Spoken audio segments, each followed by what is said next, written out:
Hello, everyone. My name is Shauna Smith, and I am a board member for Sculpture Walk Springfield, and I serve on the Education and Outreach Committee. It is my immense pleasure today to be able to speak with David Kimball Anderson, who we will talk a lot about his practice as an artist. We are very fortunate to have one of his pieces on view here in Springfield, Missouri. It's currently located at Brick City Gallery and School downtown and kind of near the parking lot. And we're going to speak about that sculpture today and much other aspects of his work. I have a bio I'm going to share with you about David, and then we'll start our conversation. So please tune in if you want to hear more about this artist. David was born in Los Angeles, California, and he has been a practicing studio artist since 1969. He's an alumnus of San Francisco Art Institute, where he went from 1967 to 1971. Anderson began his exhibition career with a one-person show at the Berkeley Art Center in 1972, followed by another solo exhibition at the San Francisco Museum of Modern Art in 1973. In 1975, Anderson was included in the Whitney Biennial at the Whitney Museum of American Art in New York City. His first solo exhibition in New York occurred in 1978 with the Bernstein Thorpe Kind Collective Space at 139 Spring Street. Anderson is the recipient of the 3 National Endowment for the Arts individual fellowships, a Pollock Krosner Foundation grant, a John Michael Kohler Arts and Industry Residency grant, and he was the sole recipient of the SECA Award for the San Francisco Museum of Modern Art in 1973. Anderson continues to exhibit regularly, both nationally and internationally. We're going to hear a lot about his career today, and we are so lucky to have one of those pieces here in Springfield, Missouri. So David, thank you for joining me today. How are you feeling? Well, it is sunny and lovely today in California. Cold. I think the temperature has dropped to somewhere near 50, probably. I love to tease my New York friends that we're growing lettuce in the front yard in January, or in December, but we will in January as well. I'm fine, and thank you so much for inviting me to spend some time with you today. And we're here in my studio, so it's a comfortable environment, and I hope I will entertain you guys with some, history. I'm sure we will be properly entertained. So I know I gave you your professional bio and I hit on just a couple things, but just as a more human to human introduction, is there anything you'd like to tell us about yourself, David? Oh gosh. No, why don't we begin with your questions, because I could just blab on about nonsensical stuff, and I'll follow your lead. Okay, that sounds great. Well, my first question has to do, before we talk about specific sculptures, I would love if you would share with our audience just your lineage as an artist. Mm-hmm. Like many artists, I loved to draw as a kid, and drawing was for me a voice. It was also an enjoyable pastime, and it was something that came to me naturally. And though I didn't, as a child or as a teenager, I didn't necessarily register it as a serious endeavor. Rather, I drew for pleasure. And I have to full disclose that I was a poor student with learning disabilities. When I became a teenager, it became apparent that my reading was difficult and that my ability to retain knowledge was difficult for me. Consequently, I was, again, a poor student in high school. But I had a wonderful high school art teacher who was a graduate student at the Claremont Graduate Schools. I grew up in a small town 30 miles east of Los Angeles. where there were 7 colleges. And she was a graduate student at the Claremont Graduate School. And she was studying ceramics with an important American ceramicist, a man named Paul Soldner. And with Paul's and her invitation, they enrolled me in life drawing classes on Tuesday and Thursday evening. And she then enrolled me in a Saturday life drawing class in Los Angeles at a college, an art school in downtown Los Angeles. And so via her guidance, I began taking my drawing more seriously. And through my associations then with the classes and the elders and just my then growing interest in reading about art, which made, frankly, reading easier for me or more inviting, I began attending exhibitions in Los Angeles and began subscribing to art periodicals and was fortunate to have an early education in both classical training as well as contemporary art. And that really launched me into, again, taking the practice of art making more seriously and considering it as a life direction. So and here I am. And you attended college for, what degree did you get in college? I have no degrees. Okay. Keep in mind that I began my college education not necessarily with the college classes that I was taking when I was in high school, but rather when I left, after graduating from high school, I began attending the San Francisco Art Institute. And this is in the early 60s or mid 60s. And you must know that at that time, there was the Vietnam War was beginning. And so the draft was instated, and what was happening for many of us who were unable to sustain a continued college education, those of us who would work a semester and then go to school for a semester and then work for a semester, which was not uncommon.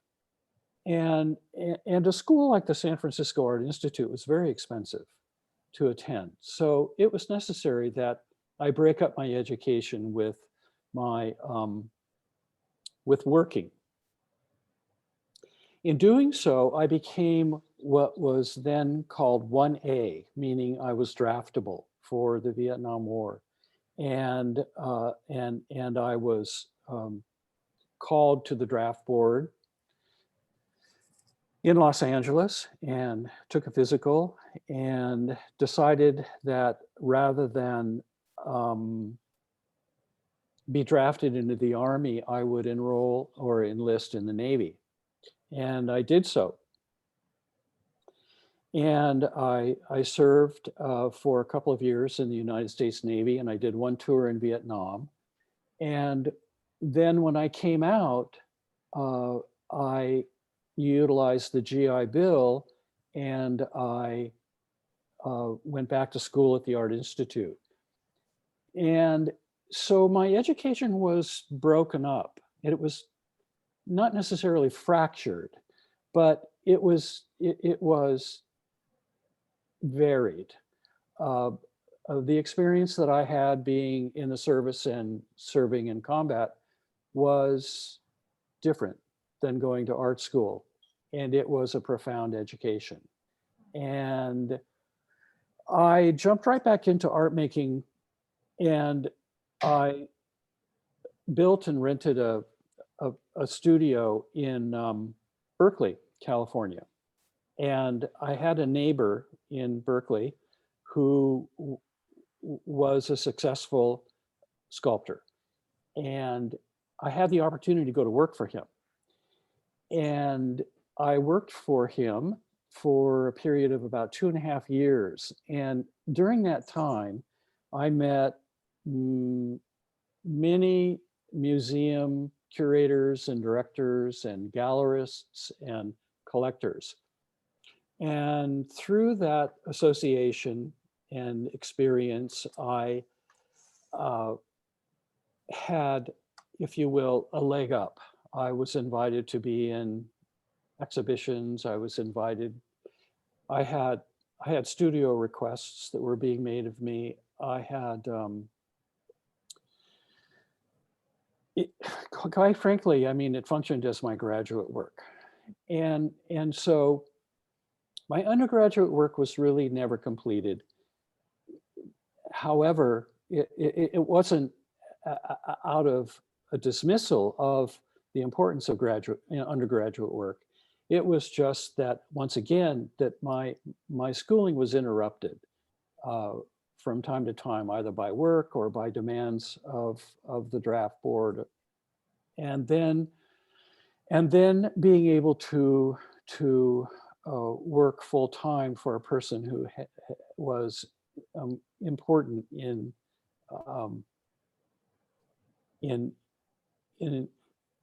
important on a national level was then just so educational. So I have so I began exhibiting early on, and I had the good fortune to be vaulted into the marketplace at a young age, and I enjoyed a modest success there. So that essentially is what my education consists of. A lot of real life experience and learning what it means to be engaged and show up to your own practice, right, and show up for other people's practices. Yeah. And watching an elder move through the marketplace, and watching an elder move through his relationships with curators and museum directors and gallerists, that was very important. Absolutely. Thank you for sharing that, because when I looked at your timeline as somebody who's currently getting her master's, I was fascinated with those years of you exiting school and then having really big shows, a solo show within the next year, and then of course the Whitney Biennial and many other things at, national galleries and museums. So I'm glad to have that insight that you just shared. Well, let me also add that at the time, much different than now, degrees were certainly pursued, and they were certainly respected and honored, but they didn't have nearly the emphasis or necessity that they do now. I was invited to teach, which I think is absurd, because when you're in your early 20s, I mean, what do you teach? I mean, haven't even lived a life. So nevertheless, I had invitations to teach from time to time, a class here, a class there. And then I did it. I did at the end of my teaching career. I taught 15 years at San Jose State University. I never wanted tenure. I never wanted full time, because anything more than part time or adjunct interrupted my studio work. But I did enjoy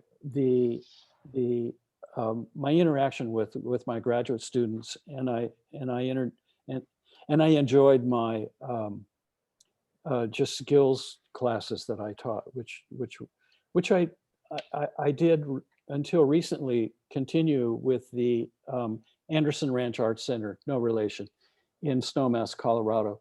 So again, I was employed, but I had no degrees. But when at that time, they're really, they weren't as important with regard to employment as they are now. So. Right, I understand that. Would you like to get into talking about some of your pieces? Sure. Thank you for sharing everything so far.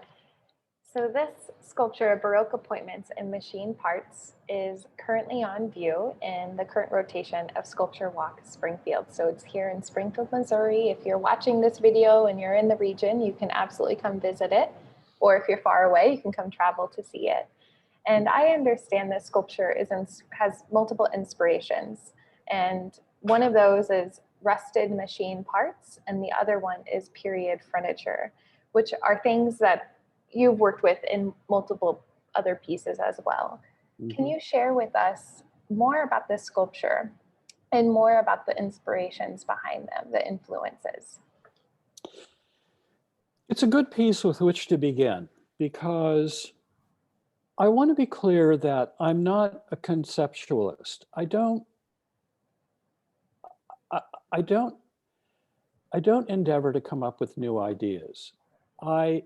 When I look back, when you and I began talking about this interview, and I knew that questions would be asked about where it all began and how it began. And I recalled back that my drawing was about my immediate life at that point in time. And with whatever was going on in my life, before I thought about art making as a career or as a occupational endeavor, I just made drawings about things that interested me, whether they be Southern California, hot rod culture, or surfing culture, or from time to time just a landscape.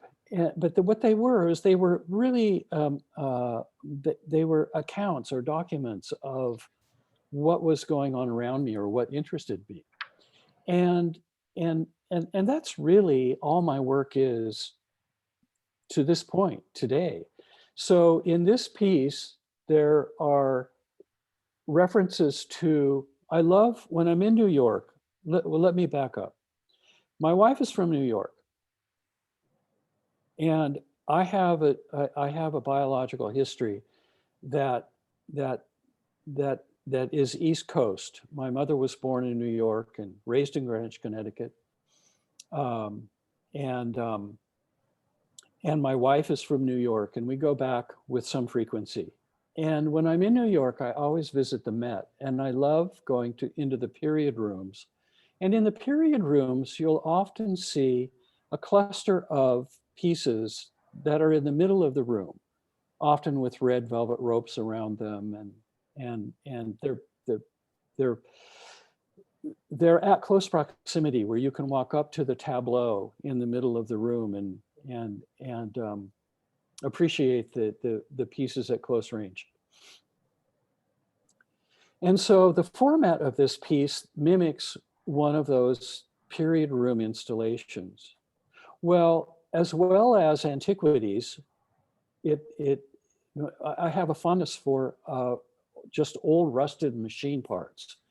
And so I decided to cluster both on this tableau, on this exhibition format. So it's really a mashup of things I love to look at, which are antiquities and old rusted machine parts. It's really quite that simple. Yeah. And some of the forms that are in this piece are frequented in other pieces as well, because like you're saying, it's a general interest, it's a aesthetic, it's a pleasing object to you. And one of those is the table. So we see a desk here. I guess we can kind of umbrella it as several different tables as well. And we have tables that exist in other sculptures as well. And using furniture, whether it's something that you fabricate or something that you use in found object, is something I see quite a bit. Can you share a little bit more? I know that you mentioned that it's as simple as it's something that you like. Is there something significant about the table itself?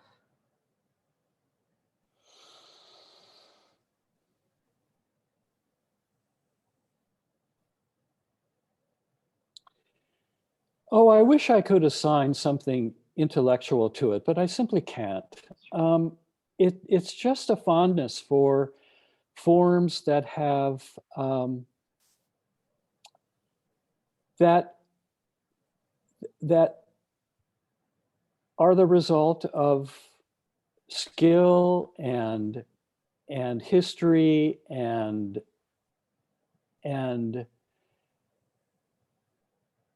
I mean, this cylinder could just as easily been put on a steel pedestal, a simple, boring steel pedestal. But I, why not make a beautiful 17th century Italian table? Mhm. Uh, I, I, I really don't have a brilliant or gosh, clear answer there. It's just why not? Let's put it on a beautiful table. So Absolutely. And the table, it's a familiar object. You know, as humans, we're all going to relate to that object, which is very different than trying to relate to a pedestal, which kind of feels empty or like it doesn't have meaning, it doesn't have connection the way a table does. I have a daughter, my oldest daughter, who loves to do what she calls setups, and she loves to take things and move them around, and she calls them setups. She does that with our home, and I have the same. Uh, I I have this. I possess the same element of just moving stuff around, and the placement of things is pleasurable, and and because most of those surfaces on which she and I and others move stuff around happens to be tables or desks, or I don't live with pedestals, I live with furniture. And but honestly, I mean, I guess that's got something to do with it, but really it has more to do with a nod to antiquity and a nod to beautiful furniture making that has gone before me. There certainly are more contemporary pieces that I am drawn to mimic and have mimicked in previous works. But I'm especially taken with the French and the Italian 17th, 18th century pieces. The Chicago Art Institute has a beautiful collection of antiquity furniture, and certainly the Met, and and um, and then you often see the placement of something that's Asian with the Western or the European or the or it, it, I'm sometimes struck by the combination of of kids and cult uh, and so that sets off a nice uh, dialogue as well, visual dialogue. Absolutely. I loved hearing your story about the arrangement of objects as practiced by you and your daughter, Mm-hmm. specifically arrangements on tabletops. And Mm-hmm. another thing that you do in your work is similar to the piece that we have here in Springfield. It is a permanent arrangement. It is welded onto the steel surface, but you also do installations where uh, it's an arrangement in a room. And I was struck by this piece because Mm-hmm. when you speak about the piece that we have here, Baroque appointments and machine parts, you talk about the period pieces within a museum. And here, this piece created in 1991 is called The Collection. So we don't have to, I'm not asking you to continue to speak about something. I'm not asking you to like walk around it if you've already shared what you wanted to share, but is there also something about museum collecting or curating that you're thinking about with your work as well? No, again, that is a reflection of my experience when I walk into the Met. I love the preciousness. I love the archival um, the archival aspects of the museum. In this case, this is more like looking into a journal of sorts, where, well, let me walk through the piece if I may. Mhm. I'll start with the nest. I'll go counterclockwise. I'll start with the nest. I have a fondness for big birds of prey well, I have a fondness for their nests. And I'm often on the road. I deliver and install my own work when I'm able. And and and so I'm in my truck and I drive across the country, and you will see hawks and golden eagles and osprey and build these huge nests that can be anywhere from 2 feet to 4 feet in diameter. And they're made of not just little twigs and string and feathers, but they're made of like picnic table legs and limbs of trees. And I just think they're so wonderful. I just love their, and so I wanted to make one. It's like, God, I really want to make one of those. Um, so the nest in the foreground is an appreciation for those big birds of prey and the nests that they build. The piece behind it, the bottle tree, I sometimes pass through. Well, there are several places in the country where there are eccentric art makers who exhibit along the highway. And there's one in Colorado that I like, especially in Western Colorado. There's one in Victorville, California, an eccentric art maker who uh, collected many, many, many bottles and put them on dry trees, dead trees, and on his property. And it's along Interstate 10 and going into Palm Springs, into the San Bernardino Valley area. And and this is a nod to those who are making beautiful art and they may or may not know it. And I think that, like the machine part, I think there are artists out there who deserve respect and consideration, even though it doesn't fall within our parameters of curatorial activity or art writing activity or what we think of as so-called high art, but rather it's just the it certainly isn't pedestrian, but it's very special. As a lay person who's making art, who may not know that he or she is making art. So this bottle tree is about those eccentric artists who put bottles on dried dead trees. And the piece in the background, the armoire, is sort of a fantasy piece about an interior in, say, Paris.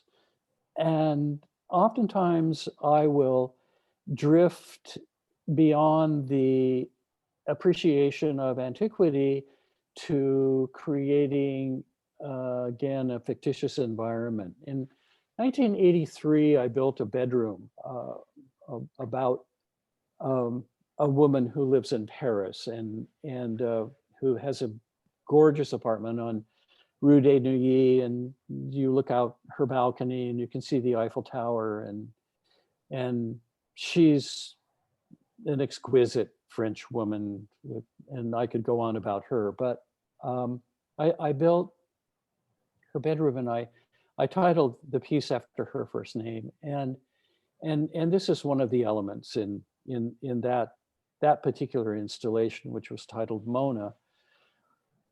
She's fictitious, and so I often will go off into fictitious stories that may reference uh, a real launch point, and then continue on. The the next piece, the gear on the carpet is just that. It's just another machine part that I fabricated after a fan-like or jet-like or gear uh, like element. And once again, it's just a love for the object. The table in the foreground with the open red box is another sort of fantasy piece, and it's titled Pearls. And there are no pearls in the box, but with the title, with the box, or if you didn't even know the title, it's just luxurious, rich box on a beautiful French table. So these are, this may be the point in time where I think it's pretty clear that my work is self-indulgent, and it isn't didactic, and it isn't about it's really purely self-indulgence in beauty and in life encounters, and and there's certainly there's certainly something selfish about that, but on the other hand, maybe I'm an agent of not necessarily beauty, but an uh, an opportunity or an encouragement that we simply move a little slower and pause from time to time and be more observant. I don't know if that's a mission or not, but I have to be realist. I mean, I have to be honest and say my work is really self-indulgent. I'm just wallowing in the things I like to look at. So Yeah, but that creates a story that might be new for some of us to hear. So just having the explanation you shared with this piece, you put on the same level the fact that these birds create these beautiful nests, and there's these people, this sort of folk art tradition or extravagant, I can't remember the term that you actually use, but with the bottle trees that those exist here in the Midwest as well, to the mhm, person who fabricates the gear for the machine, mhm, to the furniture, which we already know is beautiful, but we're not used to seeing them in the settings that you put them in, especially whenever they're outdoors. mhm, And you put all of that here to tell this story, I think, of identifying beauty and kind of connecting these things that may not be connected by other people. mhm. Thanks for sharing all about that. And when you do use found objects, so the red box, is that a found object? No, it's It's fabricated, but I fabricated. do use found objects. I mean, obviously the bottles are found. When you do, you go to thrift stores or flea markets, or where do you normally? Well, I'll give you an example. I have there's a current piece, actually it's behind me. I don't think you can really see it well. I've been building some tower-like pieces that are, I call them psycho cell towers. They're like homemade cell towers that I like to imagine emit psychic frequency and receive extraterrestrial frequencies and such. It's another indulgence of mine. Um, and I was visiting an artist friend of mine in Santa Fe, New Mexico, a few weeks ago, and I told her that I was looking for a Moroccan lamp. I was looking for something from that area that was exotic and that was illuminating, and I wanted to incorporate it on a piece that I'm building, one of these psycho cell towers, and and uh, and then as she and I were talking, and she's an amazing artist. Her name is Erica Wanamaker, and she also is all over the map and speaks about things that are also beyond the the intellect, but in the world of the transcendental and in the world of the metaphysical. And she said, why don't we make one? And I said, why don't you make one? And so we went over to, she has this huge pile of glass and broken glass and discarded bottles in her studio. And I picked out a small glass bottle, and she began wiring up these pieces of broken glass around the bottle to uh, make a lantern. And so I incorporated her lantern on my piece. And these new pieces also carry the work of a photographer whom I love. Her name is Dawn Watson, and she's located in Hastings-on-Hudson, New York. And I've, with her permission, of course, have been laminating some of her photographs on glass and incorporating them in the new pieces as well. So not only do I invite and allow found objects to come into the work, but I also invite the work of others to come into the work. And in a scheduled show for Robichon Gallery in Denver, a solo show that's coming up, I've had a number of photographs by other friends and photographers framed that have informed some of the tower pieces and some of the other pieces that I'm working on. I have a Tibetan friend whose uncle made a painting for me. He lives in Nepal, and he made this exquisite painting of one of the deities. And so in one of the rooms where there will be a piece that makes reference to Tibetan shrine, I'm going to be hanging his painting as well. So it isn't just about found objects so much as found objects in and of themselves, although of course that's always fun. But most often my love of found objects, or that it's singular per object. So I'll just simply keep the object on a shelf. There's one behind my computer that's cluttered with found objects.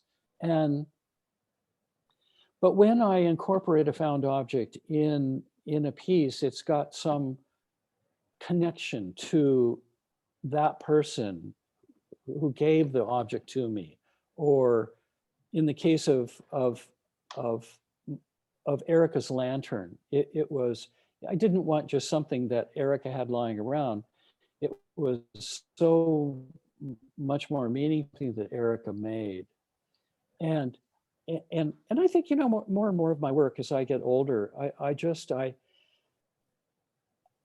find that it's really important to honor those, to honor other artists and let their work come into your own work and be revealed as such and honored as such. So that covers some ground there about found objects for you. Yeah, found objects and collecting. This is a piece that you sent me through email, and it's a newer work. I guess I forgot to edit. Is this a 2018?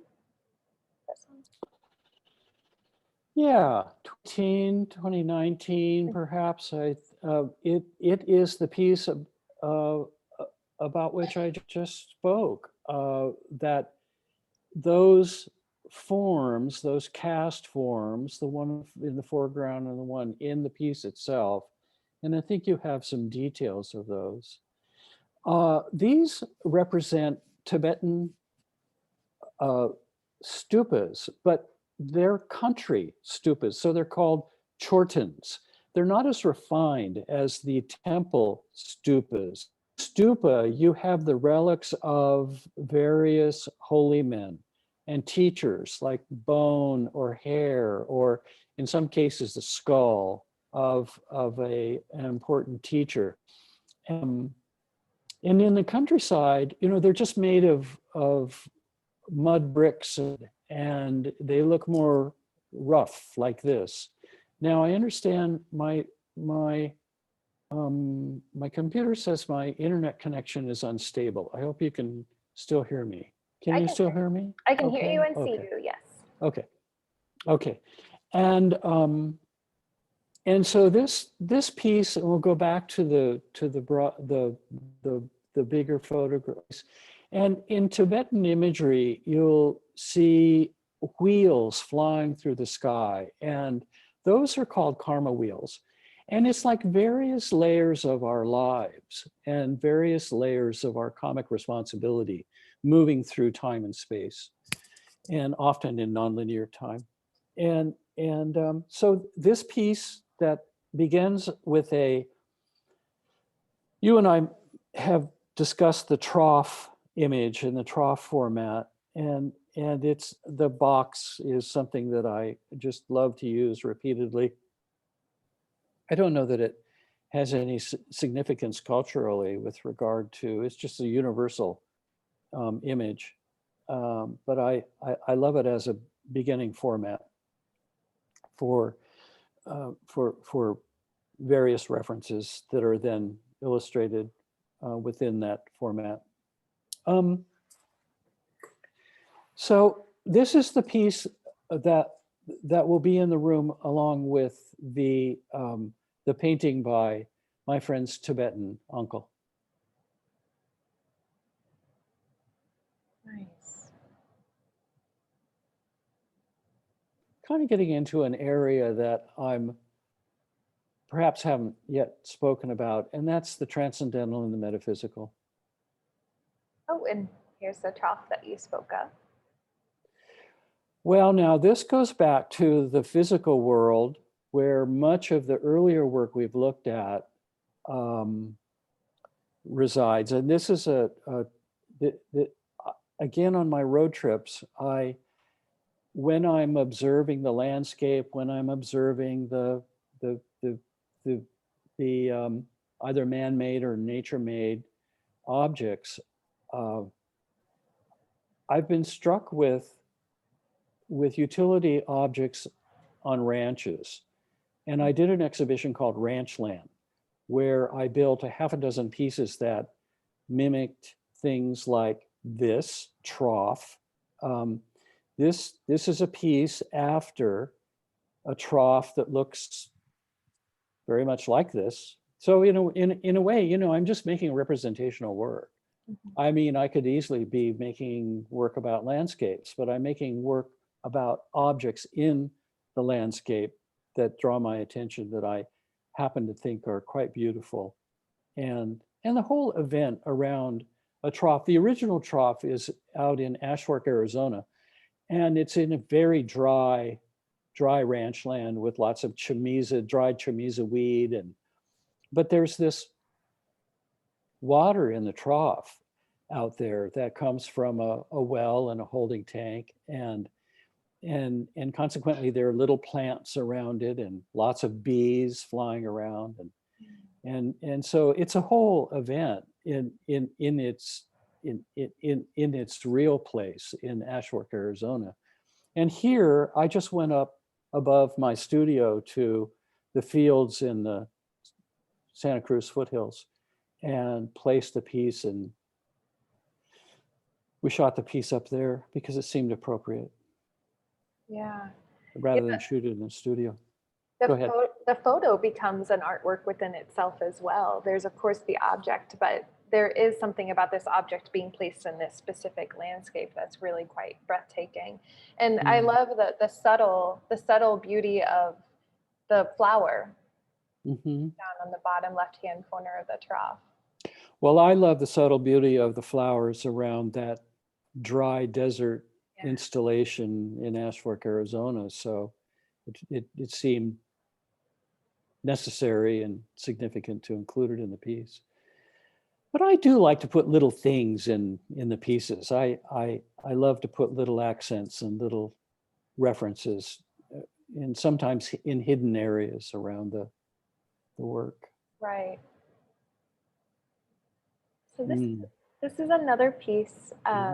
One of the things I did when looking at David's artwork to prep for this interview was try to pull out some forms that are represented, or basically that he has used in a full body of work. So this is a form that's kind of a disc-like form with the attachments around the edge that I just pulled 3 examples of.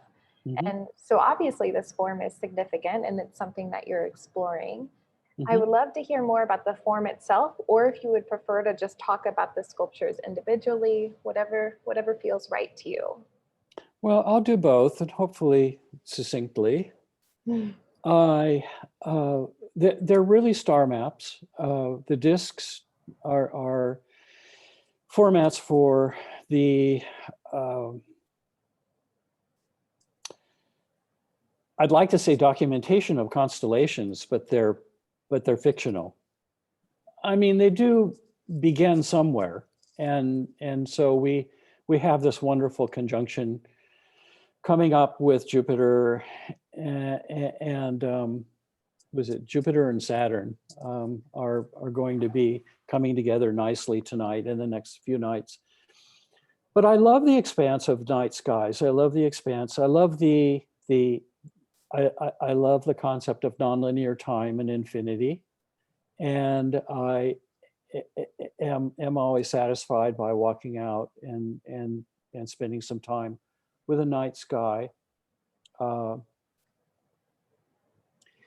the the the pegs are the markings around the perimeter, the circumference of the piece reference Leon Foucault's uh, uh, magnetic pendulum clock. And the original is actually under restoration in Paris and will be reinstalled, I'm not sure where, soon. But there are others that have been built. There's one at the Mount Wilson Observatory in Southern California. There are others that wherein a copper ball will hang from a point, and because of the rotation of the Earth, the ball, once begun to swing, will move ever so slightly back and forth, and the uh, custodians or the curators at various observatories and such will set up these pegs, and every so often or increment of time, as the ball moves across space, it will knock over one of the pegs. These are more randomly placed, of course, and so they continue to reference the what seeming to be random placements of stars and constellations and galaxies and such. So it's titled after the work of Foucault, but it really embodies for me love of deep space and uh, the possibility of infinity and nonlinear time. Right. The edge of the Milky Way is essentially the same content, same context.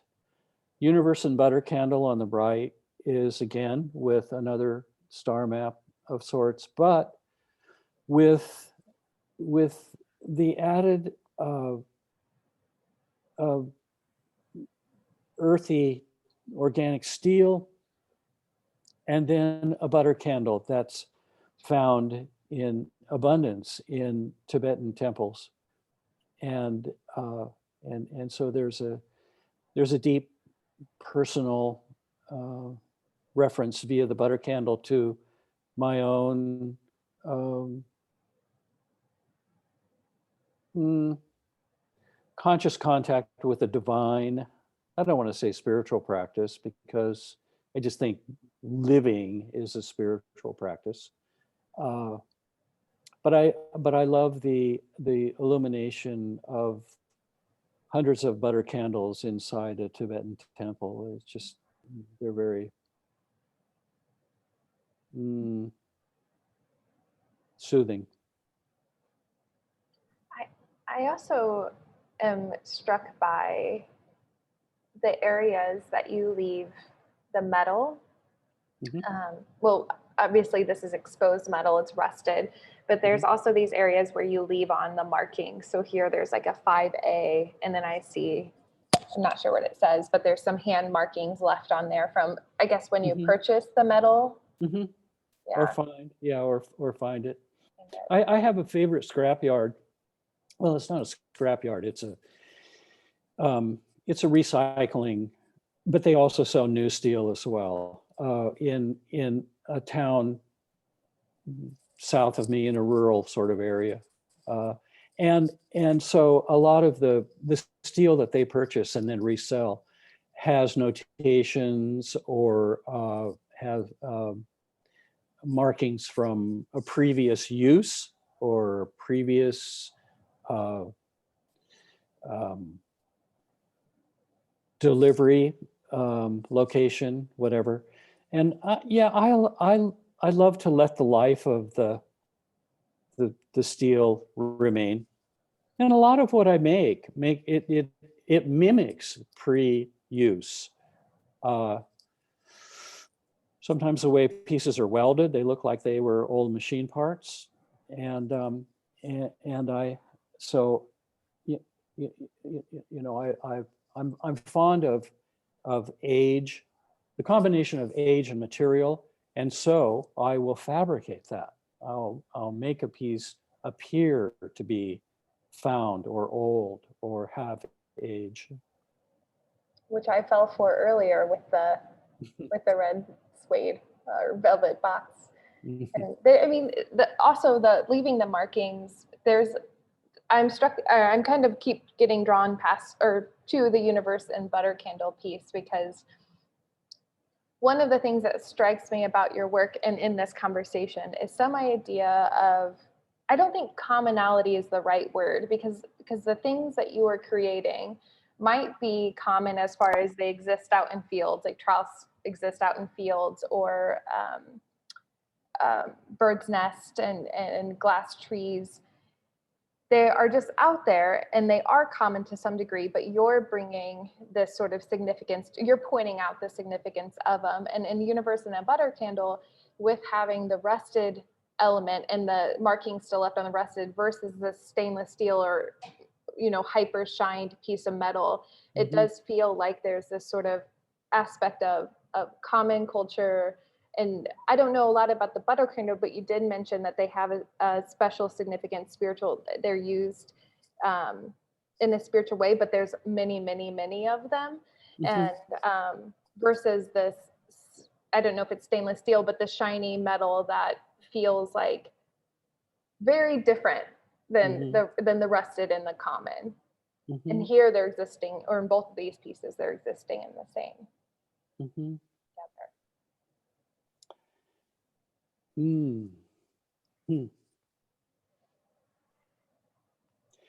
These pieces, shall I talk about these? Great. I don't know that I can necessarily talk about these in reference to combinations of steel, but certainly with material or with utilities here. I had begun to see, I lived in New Mexico for 18 years. I lived in the Santa Fe area for almost 20 years. And there was a point in the mid to late 90s when I had been invited to come and teach at San Jose State. And so I began visiting the California coast with some frequency for a variety of reasons. But, having grown up on the coast, the Pacific Ocean is familiar to me. But at the time, this was a rough time of my life. I mean, I didn't necessarily want to make the change, but it was necessary for me to do so. And I had, in my visits to California, I had returned to the sport of surfing, or the recreation, I should say, of surfing. I did it as a kid, and I I found the ocean to be quite scary, and and I and I decided that although I was drawn to re-enter the water in order to pick up surfing again, I there were aspects of it that were really terrifying, and not the least of which the piece on the left uh, titled, one of the words in the title is blood. So you can imagine what that fear is about. That fear is about sharks. And then the piece on the right, where I had re-entered the water, there was a lot of kelp, and I had been caught in the kelp several times, um, to the point where I really wasn't sure I was going to make it out. And so these are about fear, and they're also about there was an element of anger in them with regard to,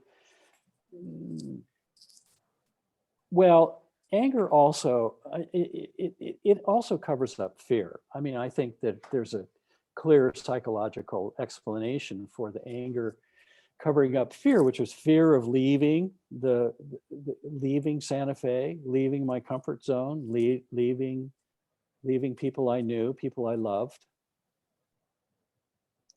and moving to someplace new, as well as in that move, going all the way into the Pacific Ocean itself with its many real and legitimate fears. So these are, these are odd pieces. I mean, these are like psychological notes or psychological autobiography, really. Mhm. They're I like them, but they're kind of weird. There's some other pieces here that you're using light as an element as well. Yeah. Yeah, I'm fond of Tibetan prayer wheels, and the reason I'm fond of Tibetan prayer wheels is because in Nepal, in Tibet, and some places in India, prayer wheels are a public. They are a public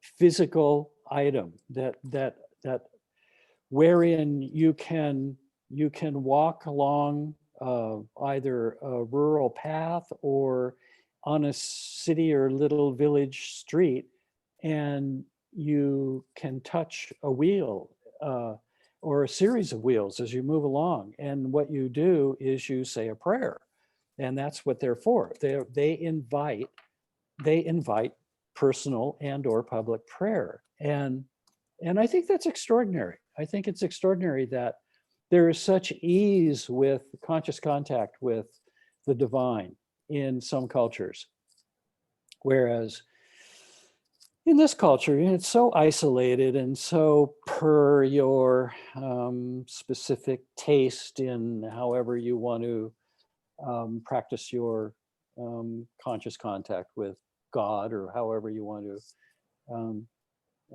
exercise that. And so this is My Tibet. I made a series of pieces titled My Tibet, and this is simply one of them that references the prayer wheels and the pleasure of having that having prayer so at hand and so comfortably at hand. The piece on the right is after a sign in Chinatown, San Francisco, that is over the door of a bar that I used to frequent when I was a student at the Art Institute. And it has a couple of, there's some layering of connotation here, or reference or context, and that is that I used to drink a lot, and I drank I really perfected my drinking when I was working for the professional artist in Berkeley. But I discovered that it really wasn't serving my life well, and so I now have been sober for 36 years. But I wanted to, at this point in time, just kind of give a nod to that part of my life. So I always loved the sign over the door of this bar in Chinatown where I would go after spending a day or whatever at the Art Institute. And the bar is called the Li Po. And Li Po was a poet, I think maybe 15th century. And he was paid by the emperor to write poetry and drink. And I thought, gee, what a great occupation. You know, what a great way to get paid to drink. How can you beat that? But it also, you know, it's very subtly, it's an appreciation for that part of my life and a celebration that I have left that part of my life. So, if you will. Yeah. Yeah. This might be a good piece on which to finish. Sounds great. And I think that it continues with my appreciation for the not necessarily religious pursuits, but the value of endeavoring to quiet your life. And many people find that through meditation.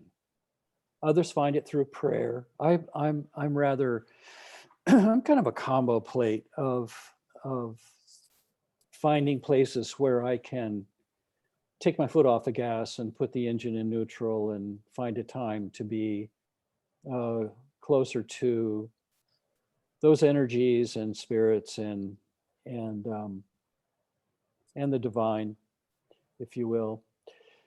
The Metropolitan Museum of Art has a number of Buddhas that are headless, and there's, you know, I didn't make these headless because of to illustrate non-ego. That wasn't the point. The point was just simply because I like the forms of the many of the headless Buddhas in the Metropolitan Asian wing.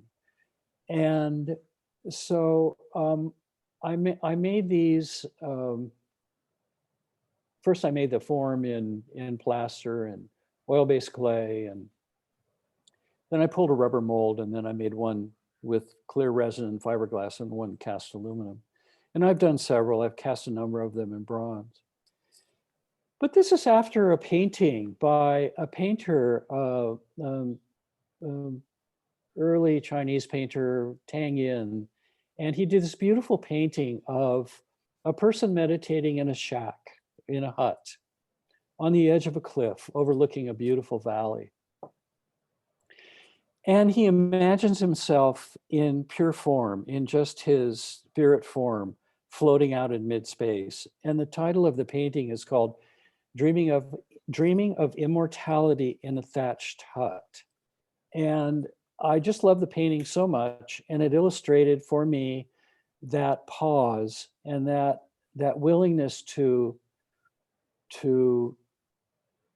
think beyond the physical and enter into the transcendental and possibly the metaphysical, and consider the soul that we all possess. So it's both an appreciation for the antiquities in the Metropolitan Museum of Art, the painting by Tang Yin, meaning the appreciation of another artist, and my love of materials and simply executing the work in various materials. So how's that? That's great, David. Thank you so Okay. much for sharing with everything. Can I ask you one last question? Sure.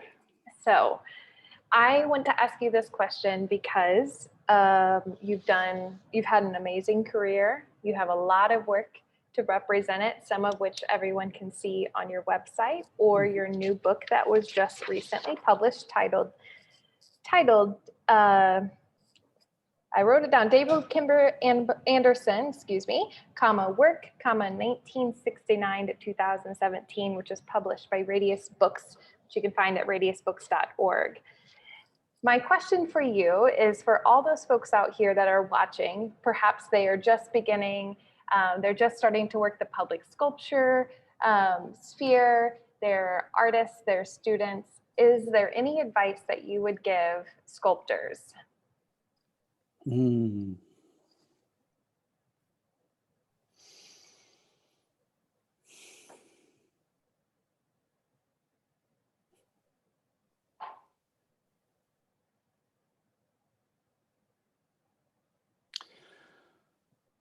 Well,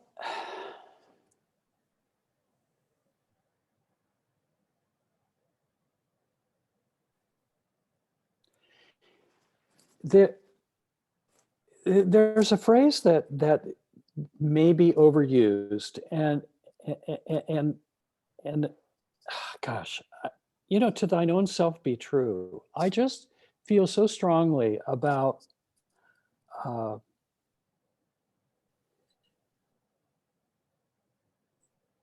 about the value of your own sensibility and the value of your own experience. And